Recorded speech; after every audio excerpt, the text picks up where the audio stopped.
بسم الله الرحمن الرحيم.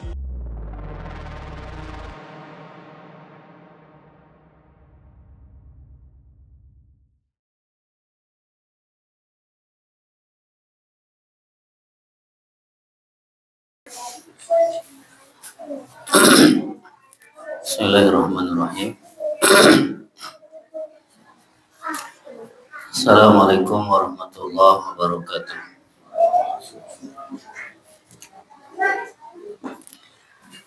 Innal hamdalillah nahmaduhu wa nasta'inuhu wa nastaghfiruh wa na'udzu billahi min shururi anfusina wa min sayyiati a'malina. May yahdihillahu fala mudilla lahu wa may yudlil fala hadiya lahu.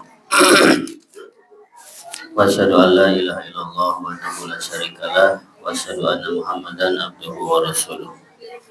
Amma ba'd.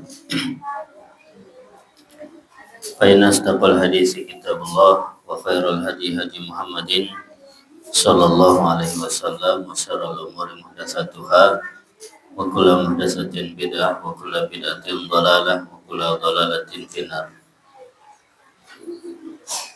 Para jamaah kaum muslimin wa muslimat rahimakumullah. Alhamdulillah, kita bersyukur pada Allah Subhanahu wa taala pada malam hari ini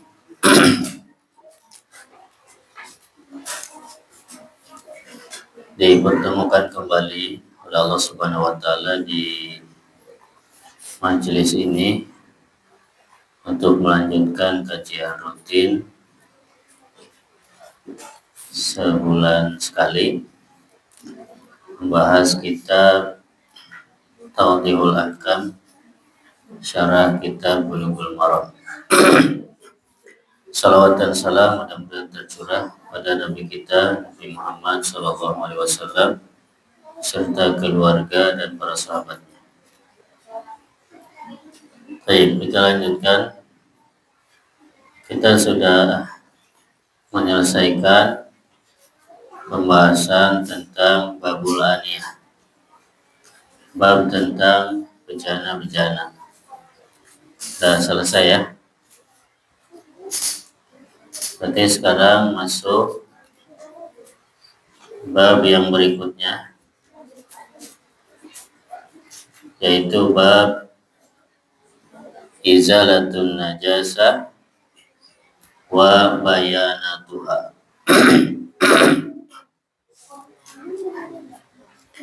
Bab tentang menghilangkan najis dan penjelasannya. Baik. Qala al-mu'allif rahimahullah, babu izalatin najasati wa bayanatiha. Bab menghilangkan najis dan penjelasan tentang najis. Sebelum menjelaskan hadis yang pertama dalam bab ini, di sini dijelaskan oleh penulis tentang macam-macam najis. Beliau berkata rahimahullah, wan najasatu qismani.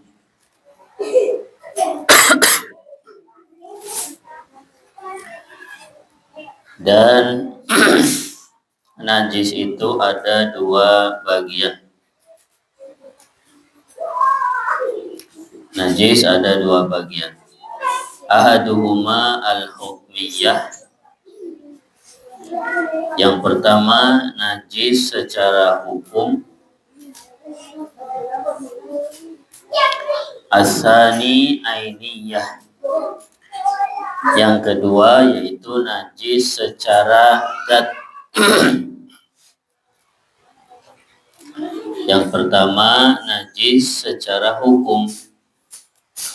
Yang kedua najis secara zat. Ya. Bagaimana maksudnya? Najis secara hukum itu maksudnya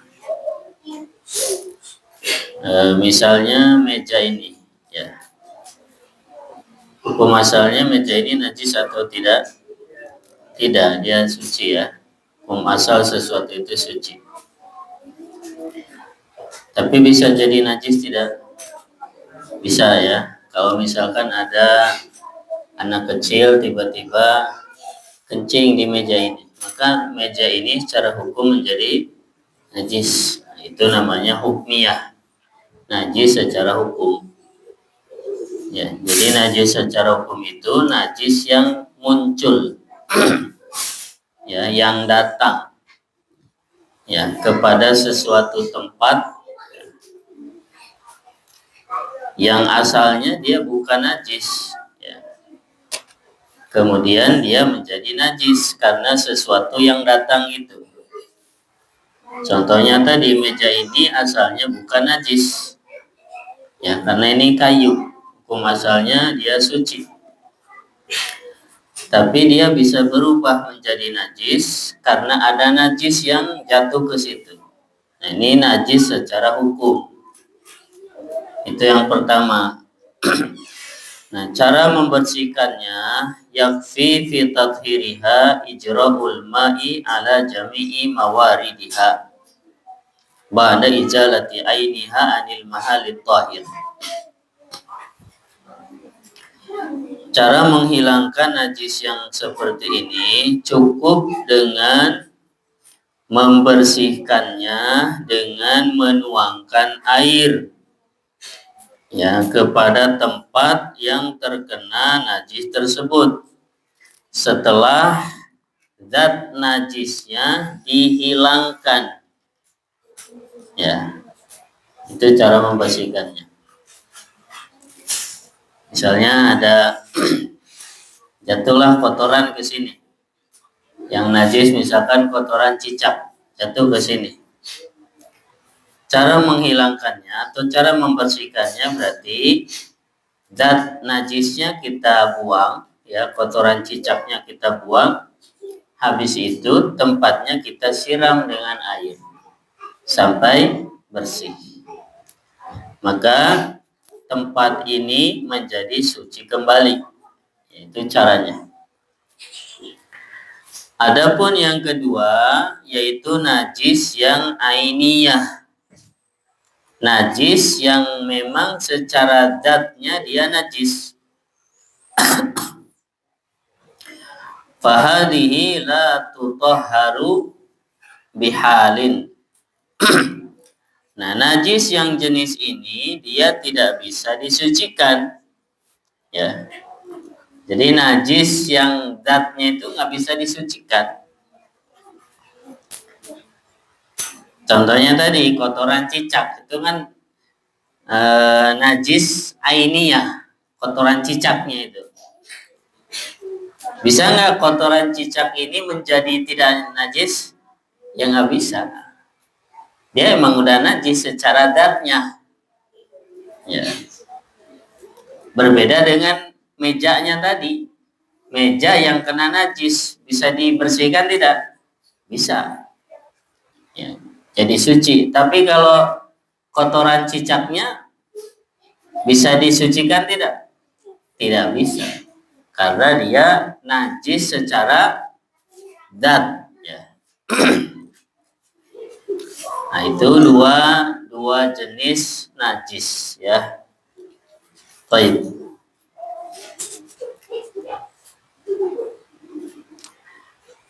Wa indal jumhur wa minhumul hanabilah anna najasata innama tuzalu bil ma'i duna ghairihi minal ma'iat.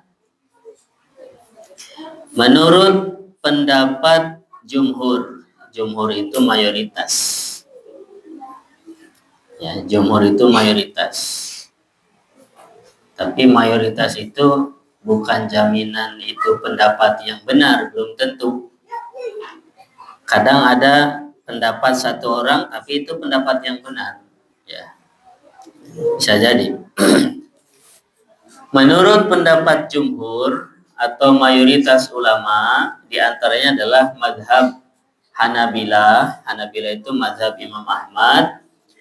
Mereka berpendapat bahwasannya najis hanya bisa dihilangkan dengan air, ya, bukan dengan selainnya dari benda-benda yang cair.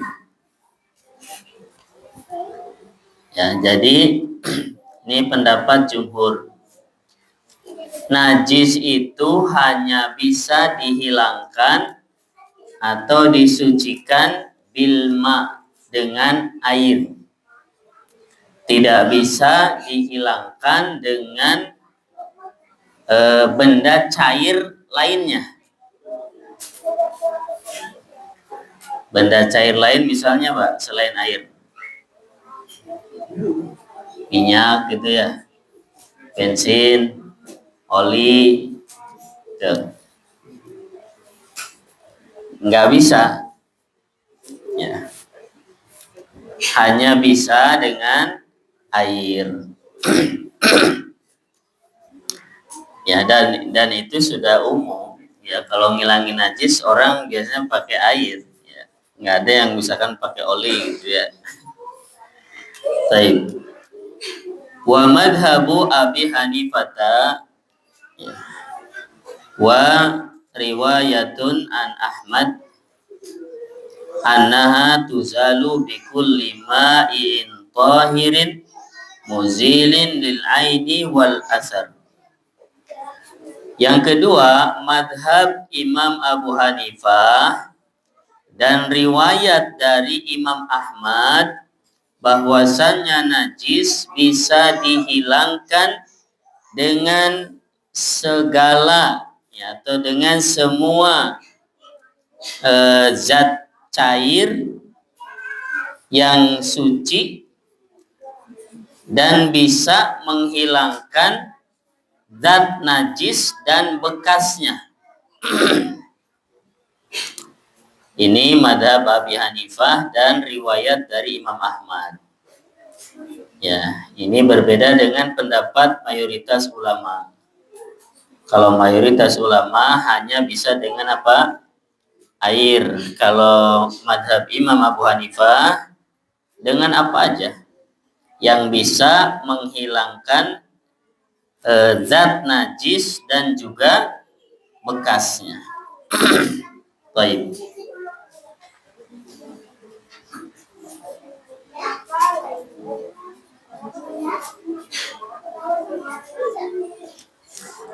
Wan najasatu laha salasu sifatin. Baik, sebelum dilanjut dari dua pendapat ini, wallahu alam, yang lebih dekat yang mana yang betul?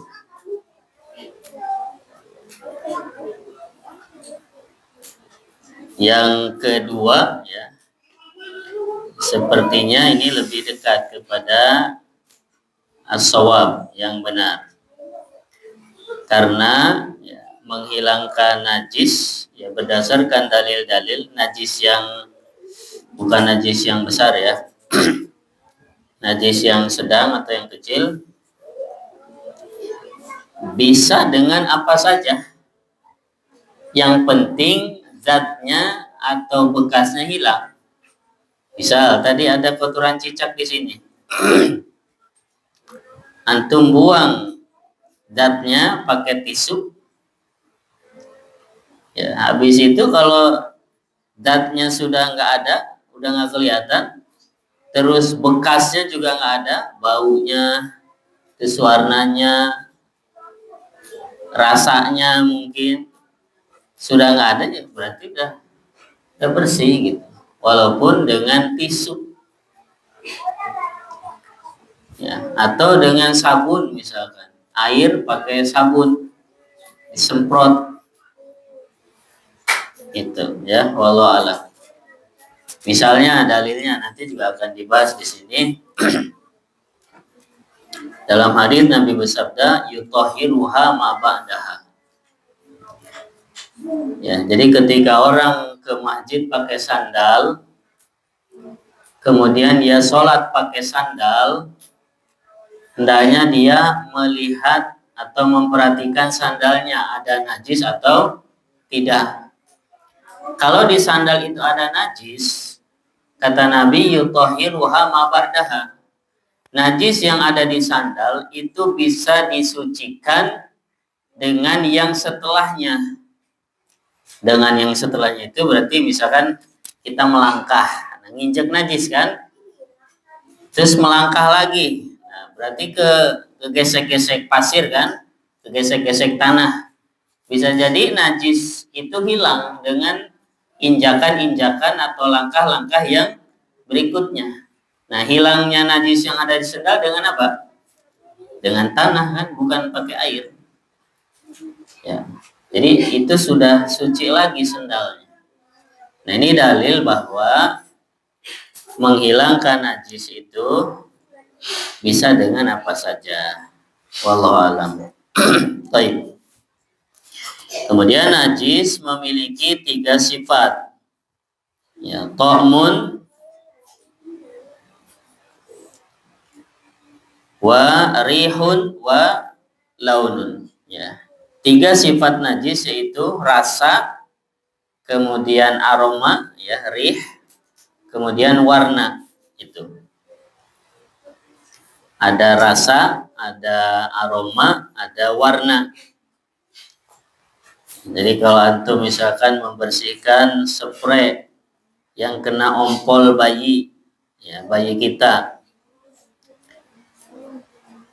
Nah, kalau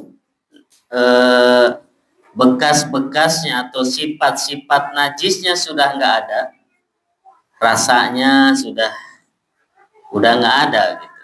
Ya, kemudian aroma baunya nggak ada, terus warnanya sudah nggak ada, maka itu berarti sudah suci. Ya, baik. Fabaqa'ut ta'mi warrihi ba'dal ghusli dalilun ala baqa'i ainiha. Tetapnya rasa, ya, dan aroma setelah dicuci itu merupakan dalil atau bukti tetapnya zat najis. Maksudnya kalau kita mencuci barang yang kena najis atau mencuci pakaian atau tempat yang kena najis, tapi rasa dan aromanya masih ada, menunjukkan bahwa najisnya masih ada, belum hilang. Jadi kalau aromanya masih tercium, rasanya masih ada. Kalau rasa mah gimana ya? Kan nggak mungkin dijilat kan? Ya. Nah, jadi kalau itunya masih ada, berarti najisnya masih ada, belum hilang. Berarti belum bersih. Taib. Amma baqa'ul launi ba'dal ghuslil jayyidi fala yadur li'annahu ma'fuun anhu. Adapun tetapnya warna setelah dicuci dengan baik, maka itu tidak masalah. Ya, jadi kalau udah dicuci bersih, cucinya benar, tapi warnanya belum hilang, nah itu mah nggak apa-apa, itu dimaafkan. Ya, itu nggak mudorot, ya, nggak masalah. Yang masalah itu apabila rasa dan aromanya masih ada. Taib, antum misalkan kasur antum kena ompol anak antum, antum jemur, ya, pakai matahari sampai kering, antum cium aromanya nggak ada, terus rasanya juga kemungkinan udah nggak ada. Rasa ompol kan asin-asin gitu mungkin udah nggak ada. Ya. Pertanyaannya itu udah bisa dikatakan suci lagi belum kasur itu? Rasa udah hilang, aroma udah nggak kecium, warna mungkin adalah, atau warna juga hilang. Udah suci belum? Udah. Ya. Udah, apalagi? Berarti kan zat najis sudah nggak ada. Sifat najisnya juga sudah nggak ada. Walaupun sucinya bukan dengan air, tapi dengan matahari, nggak apa-apa. Jadi menghilangkan najis yang seperti itu tuh intinya najisnya hilang. Ya, kecuali najis besar, ya, seperti kemarin, ya, jilatan anjing itu harus pakai air dan dicampur dengan tanah. Ya.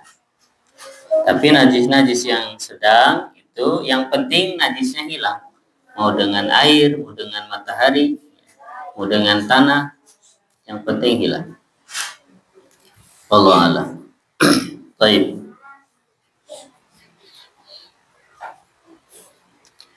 Wa asarun najasati minar rawaihil karihati samati takhtalitu bil hawa wa tadkhulu fil badan biwasitati masamihi fatadurrul jisma wa takhillu bisihah li'anna al hawa sayyalun murakkabun latifun yadkhulu bima yahmilu ma'ahu bisuhulah fi adyaqi masamil ajsam. Walida ayyana syari'ul hakim al-ma' li izalati najasat li'anna al-ma' fi halatihi tabi'iyyah fihi riqatun wa sailanun wa quwwah fi izalatil mustaqdarat wallahu a'lam. Dampak dari najis ya berupa aroma-aroma yang tidak baik ya ini bisa kemudian tercampur dengan udara lalu masuk ke dalam badan ya dengan perantara mungkin penciuman dihirup lalu menimbulkan bahaya untuk kesehatan tubuh kita karena udara ya atau cuaca ya ini dia merupakan perantara yang lembut yang masuk ya membawa aroma tadi ya sehingga masuk ke dalam tubuh kita. Nah, oleh karena itu Allah Subhanahu wa taala yang membuat syariat yang maha bijaksana menjadikan air sebagai sarana untuk menghilangkan najis. Ya, karena air dalam kondisinya yang normal, yang tabii, ya dia bisa melembutkan ya dan mengalirkan ya dan dia sangat kuat dalam menghilangkan kotoran-kotoran. Wallahu alam. Jadi memang yang terbaik ya, menghilangkan najis atau kotoran itu menggunakan air. Itu yang terbaik. Tapi dalam kondisi seseorang misalkan air itu sulit atau bahkan gak ada, ya bisa menghilangkan dengan selain air. Ya, contohnya antum lagi safar, antum BAB, buang air besar, mau istinja, mau cebok ya, air nggak ada, pakai apa? Ya pakai apa aja, ya, pakai tisu, pakai daun, pakai batu, asal jangan pakai yang dilarang, misalnya pakai tulang, pakai kotoran hewan yang udah kering. Itu yang dilarang ya. Nah itu contoh menghilangkan najis boleh menggunakan selain air ya. Kalau dengan air ya kalau habis buang air namanya istinja, kalau dengan selain air namanya istijmar dan itu boleh ya. Dalam kondisi nggak ada air habis buang air boleh menggunakan tisu, menggunakan batu, ya itu boleh. Nah ini dalil bahwa menghilangkan najis itu boleh dengan apa saja. Tapi yang afdol, yang utama itu dengan air, ya. Misalnya sekarang, zaman sekarang atau mungkin dulu juga toilet-toilet itu kan apalagi toilet kayak toilet duduk gitu kan yang disediakan di situ kan tisu ya mungkin orang-orang biasa ya bersucinya pakai tisu ya Cuma kalau yang nggak biasa, kayak agak risih gitu ya, kayak belum bersih benar gitu. Ya, pasti beda, ya nggak? Membersihkan dengan air dengan membersihkan dengan tisu. Ya, kalau dengan air, ya air kan lembut ya. Ya, istilahnya dia bisa masuk kemana saja. Ya, ke lubang sekecil apapun dia, kalau dialirkan dia masuk. Beda dengan benda padat, misalnya batu. Ya, orang bersuci dengan batu kan terbatas kan. Nah, itu. Jadi yang terbaik memang bersuci itu dengan air, ya, atau menghilangkan najis juga dengan air. Baik. Qala ulama al aslu fi kulli syai'in annahu tahir. Para ulama berkata, hukum asal pada segala sesuatu adalah suci. Itu hukum asal. Ya, jadi ini suci, ini juga suci. Hukum asal sesuatu adalah suci. Berarti tidak boleh mengatakan ini najis kecuali berdasarkan dalil. Ya, misalnya tadi kita mengatakan kotoran cicak itu najis. Berarti yang mengatakan seperti itu dia harus mendatangkan dalil. Gitu. Jadi mengatakan sesuatu itu najis butuh kepada dalil. Kalau mengatakan sesuatu itu suci butuh dalil nggak? Nggak butuh. Kenapa? Karena itu hukum asal. Hukum asal sesuatu itu suci. Ya, hijab ini apa hukumnya, najis atau suci? Suci. Kalau antum bilang hijab ini najis, antum harus ada dalilnya. Ya, karpet hukum asalnya suci. Tidak boleh dinajiskan kecuali ada dalilnya. Taib.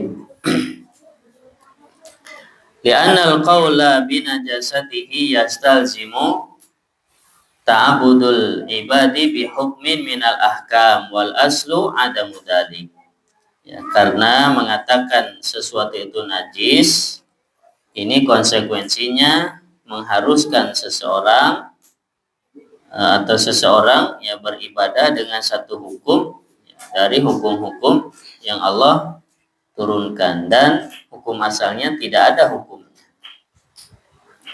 Wal badahatu qadiyatun bi annahu la taklifa bil muhtamal hatta yasbuta subutan binaqlin fi dzalik. Ya, jadi hukum asalnya tidak boleh ya menetapkan sesuatu bahwa itu najis ya, sampai ada nakal, ya, ada dalil dalam masalah tersebut.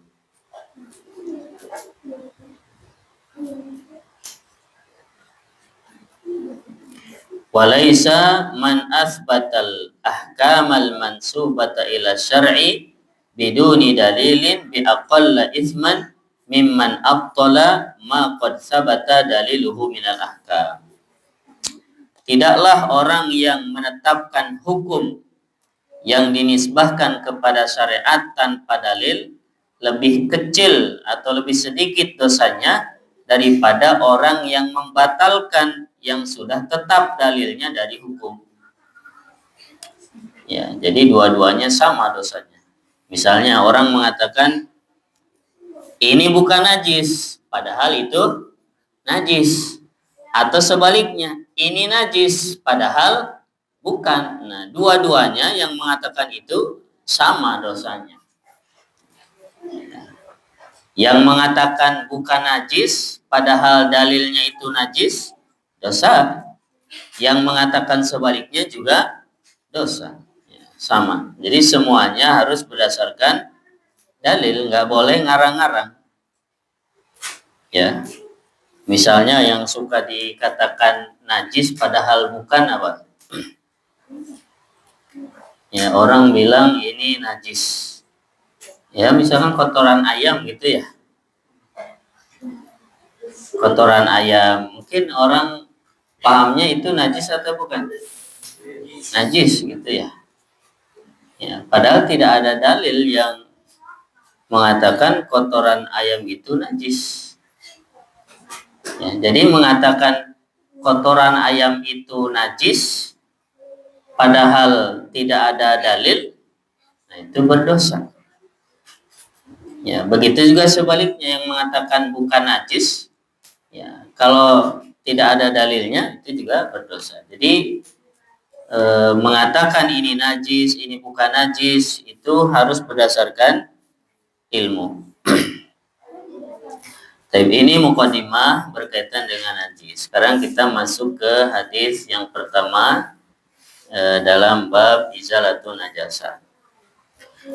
Qala al-Imam al-Hafidh Ibnu Hajar rahimahullah an Anasin ibni Malik radhiyallahu anhu qala su'ila Rasulullah sallallahu alaihi wasallam anil khamri tuttakhadu khallan faqala la akhrajahu Muslim wa Tirmidzi wa qala hasanun sahih. Tolong dibaca terjemahannya.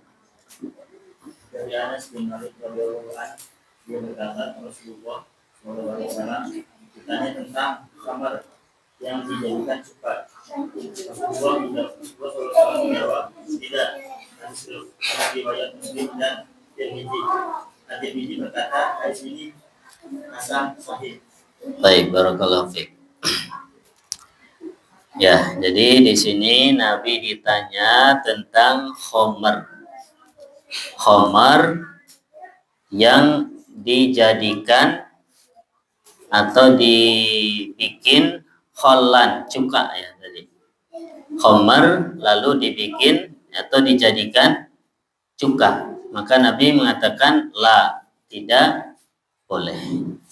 Nabi melarang khamar dibikin atau dijadikan cuka. Nabi ditanya boleh atau tidak, Nabi mengatakan la, tidak boleh. Hadis ini sahih riwayat Imam Muslim. Baik. Yang pertama definisi khamar. Apa itu khamar? Al-khamru ma askara min asiril inabi wa ghairi. Yang disebut khamar adalah apa saja yang memabukkan. Ya, baik dari perasan anggur atau yang lainnya, itu namanya khamar.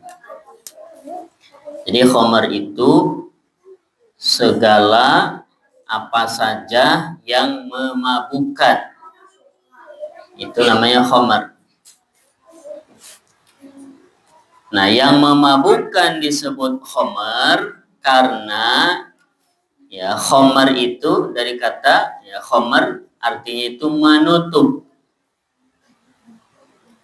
Ya, yang memabukkan disebut khamar karena dia menutup apa? Akal. Ya.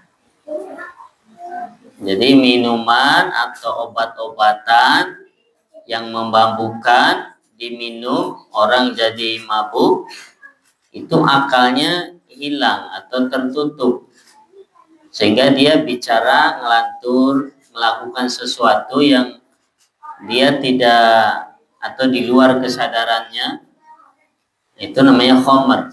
Jadi akalnya tertutup. Ya, itu cara bahasa. Khamar itu artinya menutup. Ya, sama dengan khimar. Apa artinya khimar? Kerudung. Ya, kerudung disebut khimar karena dia menutup kepala. Ya, maka disebut khimar. Taib, ini khamar.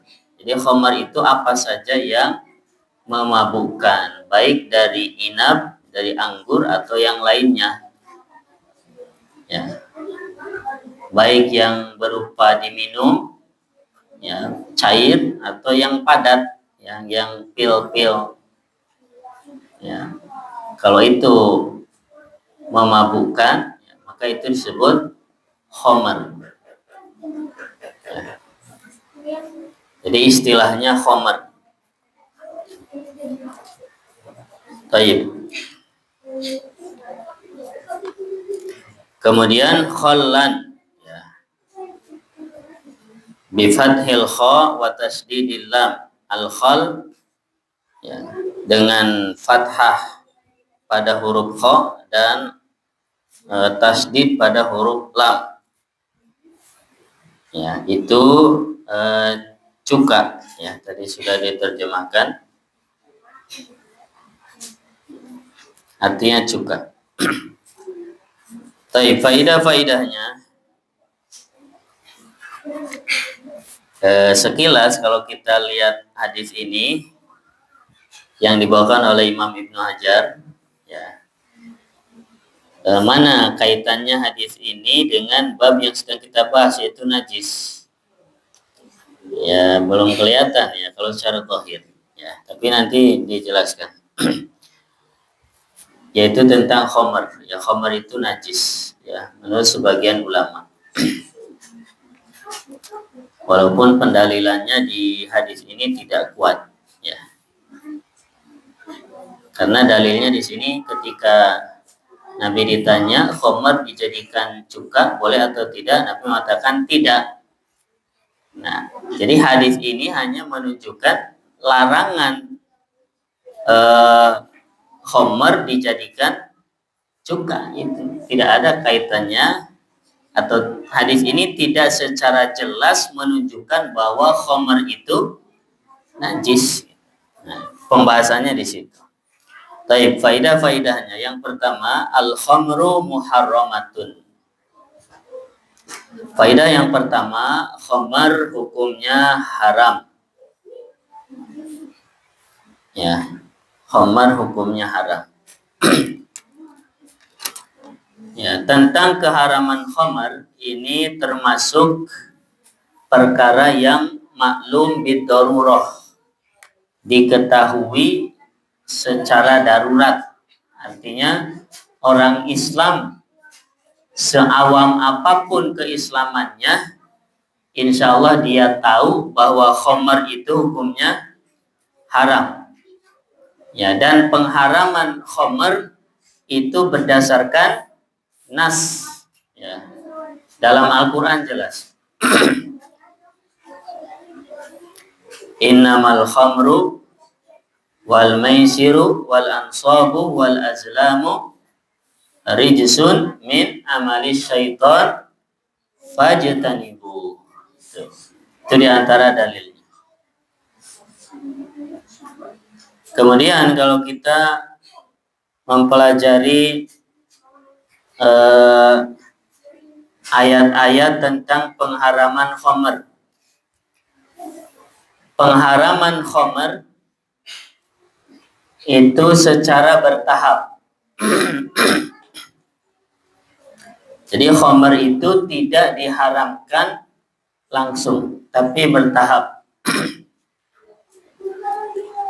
Kenapa bertahap?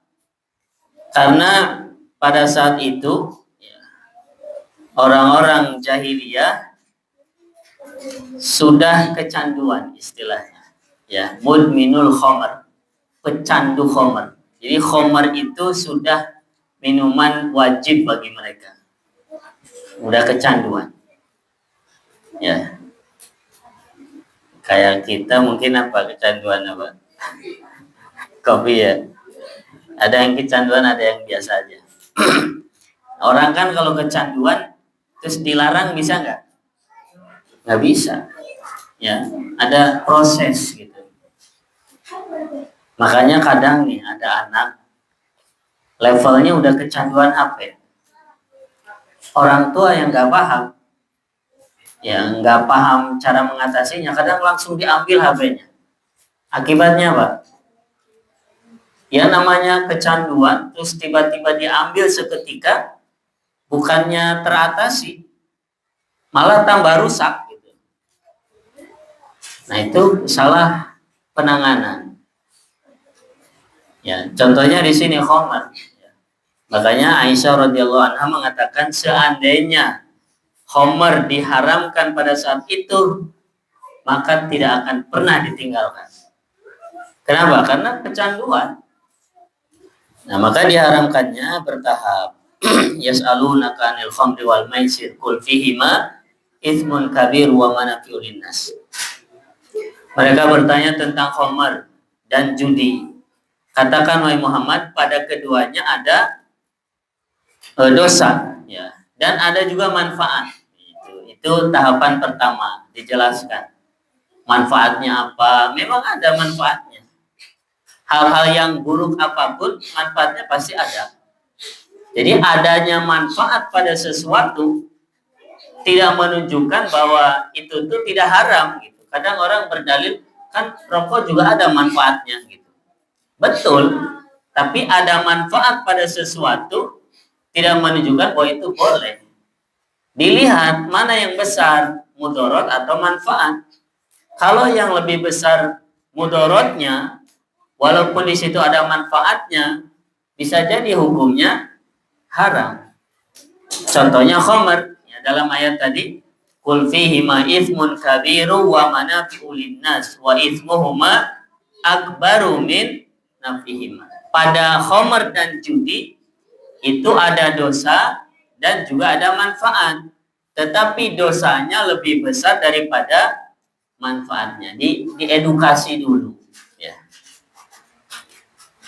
Jadi ayat ini menjelaskan judi ada manfaatnya nggak? Ada, ya. Kalau menang kan dapat kan? Nah, itu manfaat. Tapi kan mudorotnya lebih besar, ya. Yang dapat nggak seberapa, yang bangkrut lebih banyak. Gitu. Dan emang judi itu kadang ketika dia awal-awal bisa dikasih menang, ya enggak? Supaya dia penasaran, ya, terus penasaran sampai dia tanpa sadar hartanya habis, ya. Itu mudorotnya. Baik, kita break dulu sholat isya, nanti kita lanjutkan. Wallahu a'lam bishawab, walhamdulillahirabbil alamin.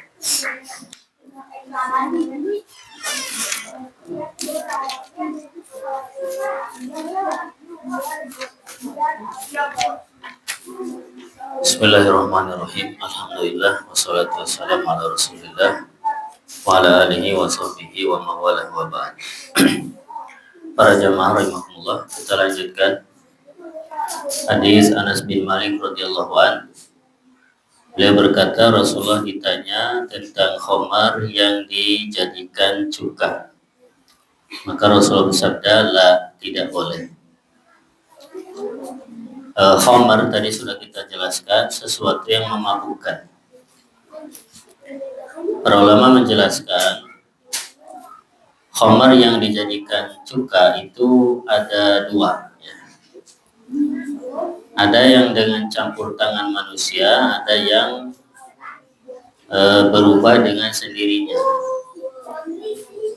Jadi khamar, ya, khamar kalau dibiarkan terbuka, nanti dia akan berubah sendiri, ya, menjadi cuka, ya. Istilahnya apa? Fermentasi, ya. Jadi khamar yang dibiarkan dalam waktu tertentu, ya, nanti dia akan berubah sendiri. Dalam ilmu fikih istilahnya istihalah, perubahan bentuk dari satu zat berubah menjadi zat yang lain, namanya istihalah. Nah, berubahnya khamar menjadi cuka, kalau dia berubah sendiri, ya, yaitu fermentasi tadi, dia dibiarkan terbuka dalam jangka waktu tertentu, maka dia akan berubah jadi cuka dan sifat memabukkannya hilang. Nah, kalau seperti ini maka hukumnya halal, boleh. Nah, yang tidak boleh di sini yang disebutkan dalam hadis ini adalah perubahan dari khamar menjadi cuka dengan campur tangan manusia. Ya, jadi khamar yang memabukkan mungkin dicampur perasan anggur, dicampur zat-zat yang lain sehingga dia menjadi cuka. Nah, maka yang ini yang dilarang oleh Nabi SAW. Ya. Jadi kalau perubahan itu alami, ya, berubah dengan sendirinya dari khamr menjadi cuka, maka itu boleh, ya, penjelasan para ulama. Tapi kalau perubahan khamr menjadi cuka dengan campur tangan manusia, artinya dirubah oleh manusia dengan memasukkan cairan-cairan tertentu, maka ini yang dilarang. Baik. Tadi sudah kita jelaskan faedah yang pertama, ya, hadis ini menunjukkan keharaman khamr, ya, dan keharaman khamr ini berdasarkan nas-nas dari Al-Quran, ya, dan juga dalam hadis, ya, sangat banyak sekali. Faedah yang kedua,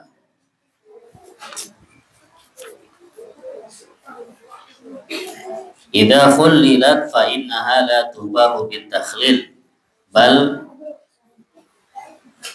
hurmatuha baqiyah wa yu'ayyidu hadha ma rawa Abu Dawud wa Tirmidzi annal khamra lamma hurimat sa'ala Abu Talha an-Nabi sallallahu alaihi wasallam an khamrin indahu li aitam hal yukhalliluha fa amarahu bi irqatiha. Faedah yang kedua, khamar kalau dijadikan cuka, maksudnya dengan campur tangan manusia tadi, ya, dijadikan cuka, maka dia tidak menjadi mubah, artinya tetap haram, ya. Khamar apabila dijadikan cuka, ya, dijadikan cuka maksudnya dengan campur tangan manusia, dia tidak menjadi halal, bahkan hukumnya tetap haram. Ini dikuatkan dengan dalil yaitu hadis riwayat Abu Dawud dan Imam At-Tirmidzi, ya, bahwa khamr ketika diharamkan, Abu Talha bertanya kepada Nabi SAW tentang khamr yang beliau miliki. Apakah boleh dijadikan cuka? Maka Nabi SAW memerintahkan untuk membuangnya. Ya, artinya Nabi mengatakan nggak boleh, ya, suruh dibuang. Ini menunjukkan bahwa khamr tidak menjadi halal, ya, dengan dirubah menjadi cuka. Gitu. Berbeda kalau khamr itu berubah sendiri, ya, dengan fermentasi tadi. Dia berubah dengan sendirinya secara alami menjadi cuka, maka itu hukumnya apa? Mubah dan halal, ya. Taib. Nah, faidah yang ketiga, amma idza takhallalat bi nafsiha biduni takhlil bi anin qalabat min kauniha khamran ila an sarat khullan fa innaha tubahu. Faedah yang ketiga, adapun apabila dia berubah dengan sendirinya, ya, khamar itu berubah dengan sendirinya menjadi cuka tanpa campur tangan manusia, maka hukumnya mubah.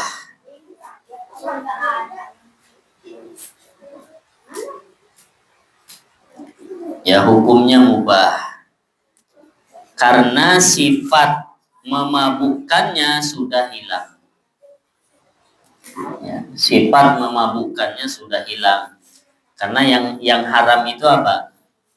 Khamar. Khamar itu apa tadi? Sesuatu yang memabukkan. Kalau sesuatu yang memabukkan lalu sifat memabukkannya sudah hilang, berarti hukum haramnya juga hilang. Dalam kaidah fikih disebutkan al-hukmu yaduru ma'al illati wujudan wa adaman. Hukum itu beredar bersama ilahnya, ada dan tidaknya. Contohnya ini khamr, dia haram karena memabukkan. Kalau sifat memabukkannya ada maka haram.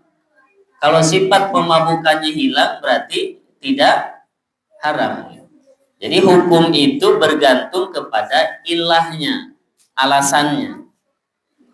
Khamr diharamkan, ilahnya apa? Karena memabukkan.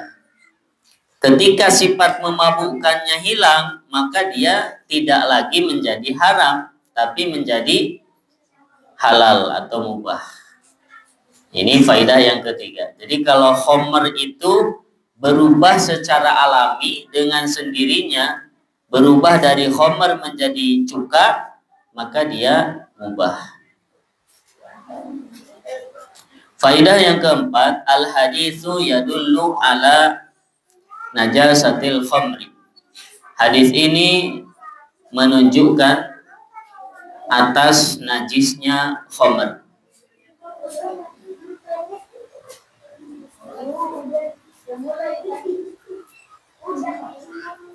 Hadis ini menunjukkan atas najisnya khamr. Kemudian dikuatkan dengan dalil surat Al-Maidah ayat 90 yang tadi sudah Anda bacakan. Ya. Dikuatkan dengan surat Al-Maidah ayat 90. Itu dalil tentang najisnya khamr. Dalam surat Al-Maidah ayat 90 Allah menyebutkan fajtanibuhu, jauhilah dia. Jadi khamr itu diperintahkan untuk dijauhi. Baik.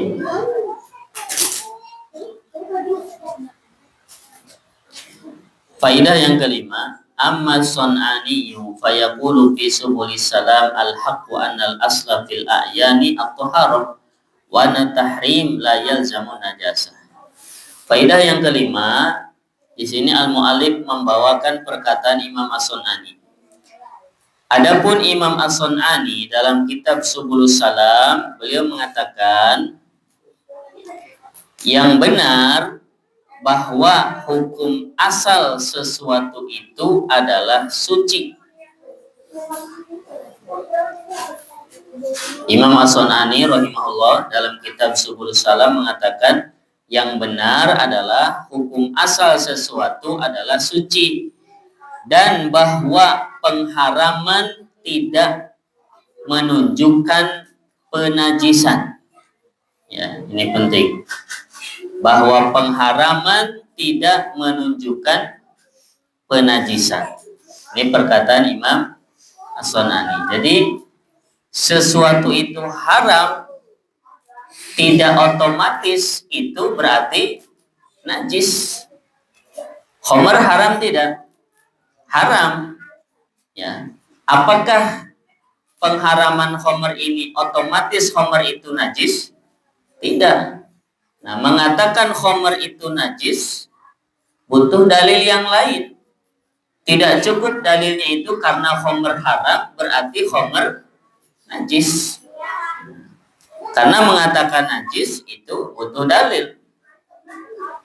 Ya, ini perkataan Imam As-Sun'ani. Makanya tadi Anda jelaskan tentang pengharaman khamr, ini para ulama beda pendapat. Baik. Fa innal hasisah muharramah tahirah wa kullul mukhaddirat wasumum al-qatilat la dalil ala najasatiha. Ya, beliau mengatakan semua mukhaddirat yang memabukkan, ya, narkoba misalkan, pil-pil ganja yang kayak gitulah yang bisa membunuh, itu hukumnya haram, nggak diragukan lagi. Tapi apakah itu najis? Belum tentu. Ya, bahkan benda-benda itu bisa jadi tidak najis. Ya, ganja, ya, pil ekstasi dan lain-lain mungkin secara bendanya dia suci, meskipun secara hukum dia haram. Nah, jadi bedakan antara haram dengan najis. Ya, sesuatu yang haram tidak otomatis najis, tapi sesuatu yang najis sudah pasti haram. Ya, itu ya. Jadi tidak semua yang haram itu najis, tapi semua yang najis pasti haram. Itu kaidahnya. Ya. Baik.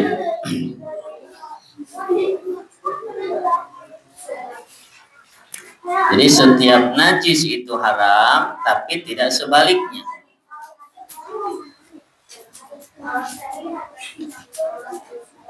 Wa idza arabta hadza fa inna tahrimal khamri alladhi dalat alaihi nusus la yaljamu minhu najasatuha.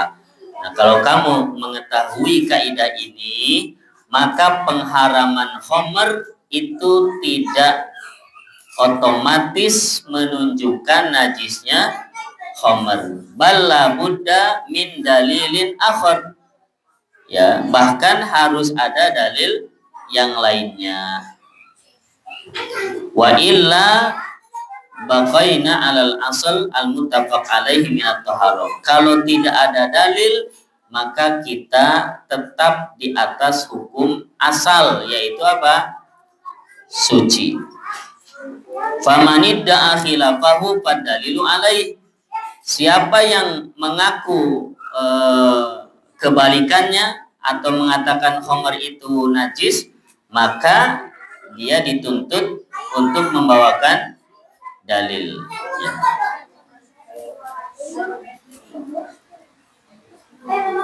Nah itu kira-kira. Ya. Jadi wallahu alam tentang yang pertama tentang khamr apakah najis atau tidak.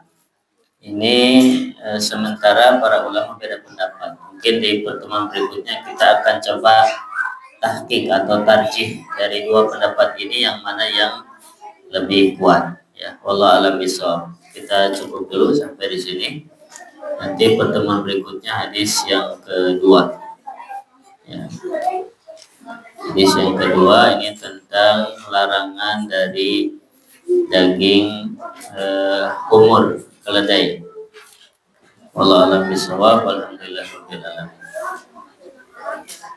Ya, kalau ada pertanyaan sebelum tutup, silakan. Ya. Kalau mengatakan sesuatu yang najis, atau sebaliknya dosa itu. Ya. Misalnya ada bapak najis ini dijadikan kiasan itu. Ada kiasan, misalnya seorang tanya, kamu mau nggak kerja sama dia? Kata dia, najis. Ya. Itu Ya, ya. Ya, kita sering ya dengar kayak gitu ya.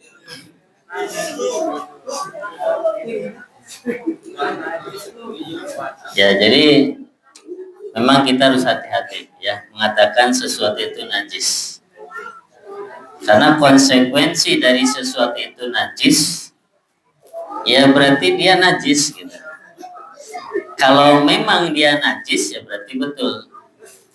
Kalau dia tidak najis ya berarti bahaya. Gitu. Tapi kalimat seperti itu biasanya najis di situ maksudnya jijik gitu kali ya. Ya. Jadi kalau kayak tadi kerja sama antum gitu ya. Maksudnya nggak mau gitu maksudnya, nggak mau ya. Saking nggak maunya dia ungkapkan dengan najis gitu. Mungkin maksudnya sih seperti itu ya. Cuma ya khawatir juga, takutnya kan najis itu nggak ada makna yang lain gitu. Najis itu lawan dari suci, berarti najis. Gitu.